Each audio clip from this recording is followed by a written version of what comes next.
जय गुरु जी, शुक्राना गुरु जी। सारी संगत को जय गुरु जी। ओम नमः शिवाय। शिव जी सदा सहाय। ओम नमः शिवाय। गुरु जी सदा सहाय। शिव पुराण श्री शतरुद्र संहिता, तीसरा अध्याय। अर्धनारीश्वर शिव। नंदीश्वर बोले, जब ब्रह्मा जी द्वारा रची हुई इस सृष्टि का विस्तार नहीं हुआ, तब वे बड़े चिंतित होकर विस्तार के उपायों के विषय में सोचने लगे। ब्रह्मा जी ने विचार किया कि यदि कोई इस संबंध में मेरी मदद कर सकता है तो वे सिर्फ भगवान शिव हैं। तब अपने आराध्य देव भगवान शिव को प्रसन्न करने हेतु उन्होंने शिव शिवा के संयुक्त रूप की आराधना करनी आरंभ कर दी। उनकी स्तुति से प्रसन्न होकर भगवान शिव उनके सामने प्रकट हुए और बोले, हे ब्राह्मण, कहो क्या चाहते हो? अपने मनोरथ के विषय में बताओ ताकि मैं उसे पूरा करने में तुम्हारी मदद कर सकूं। भगवान शिव के इस प्रकार के वचन सुनकर ब्रह्मा जी ने अपने दोनों हाथ जोड़कर भगवान शिव की स्तुति की और बोले, हे देवाधिदेव महादेव शिव शंकर, आप तो अपने भक्तों के रक्षक हैं। आप उनके समस्त दुखों को दूर करके उनको अभिष्ट फल प्रदान करते हैं।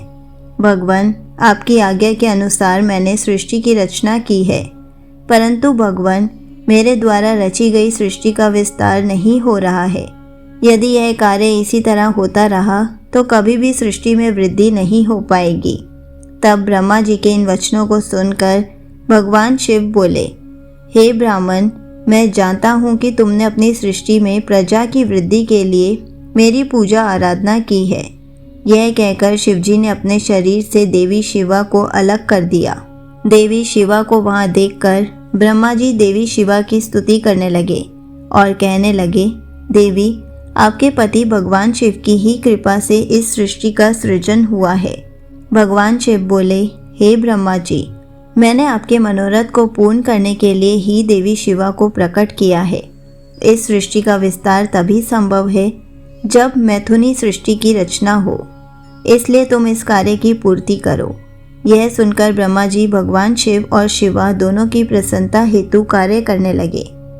ब्रह्मा जी बोले, हे देवी, सृष्टि के आरंभ में आपके पति देवादिदेव भगवान शिव ने ही मेरी रचना की थी और मुझे सृष्टि की रचना करने का आदेश दिया था, जिसके फलस्वरूप मैंने अनेक पुरुषों की रचना की, परंतु इतना करने पर भी उनकी वृद्धि संभव नहीं हो सकी। इसलिए माते, मैं अपनी प्रजा की वृद्धि हेतु आपकी शरण में आया हूँ।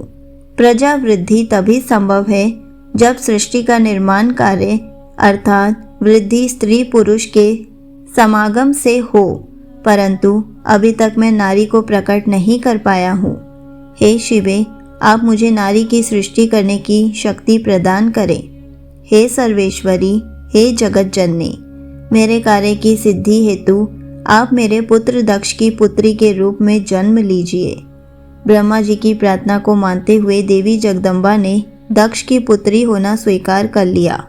यह कहकर देवी शिवा ने भगवान शिव के शरीर में प्रवेश कर लिया। तत्पश्चात शिव शिवा वहां से अंतर्धान हो गए। तभी से शिव शिवा का अर्धनारीश्वर रूप विख्यात हुआ और इस संसार में स्त्री जाति की रचना संभव हुई। यह अर्धनारीश्वर स्वरूप वर्णन अत्यंत आनंददायक एवं मंगलकारी है। संगत जी, यहीं पर शिव पुराण श्री शतरुद्र संहिता तीसरा अध्याय समाप्त होता है। जय गुरु जी, शुक्राना गुरु जी।